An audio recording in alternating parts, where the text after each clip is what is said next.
The bell above the Walmart doors jingled softly as he stepped inside. His boots scuffed quietly against the linoleum floor, a sound that seemed unusually loud in the cavernous store. He paused for a moment near the entrance, his hands tucked into the pockets of a worn jacket, his eyes scanning the aisles with a quiet vigilance that had been honed in a far different kind of battlefield. No one noticed him, at least, not yet, but there was something in the way he carried himself that hinted at a life lived in shadows, at battles fought and survived in silence. His name was Thomas Reed. He had been a soldier, a man who had seen more of the world's darkest corners than most could imagine, a man who had lost friends, brothers, and pieces of himself in wars that seemed endless.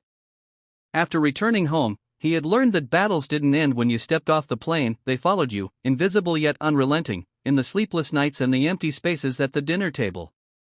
Thomas had become a quiet man, a ghost drifting through his small town, avoiding attention, avoiding human contact, because he feared that the rawness inside him could overwhelm anyone who came too close. But today, he was at Walmart. Not because he needed much, he wasn't much for indulgences, but because he needed milk and bread, and perhaps a small reminder that life outside his own memories still existed. He moved slowly through the store, pausing occasionally to read labels, touching the items with a tenderness that seemed at odds with the hardened face he presented to the world. He watched families bustle past, children laughing as they tugged their parents along, and he felt a pang of something he hadn't let himself feel in years, yearning, maybe even hope. At the end of an aisle, a young boy had dropped a small toy car, and it rolled gently to a stop against Thomas's boot. The boy looked up, eyes wide, unsure whether to retrieve it himself. Without thinking, Thomas bent down and picked it up. "Here," he said softly, handing it to the boy. "Careful with it, okay?" The boy smiled, a simple, genuine smile that seemed to pierce straight through the walls Thomas had built around himself. "Thank you, mister," the boy chirped.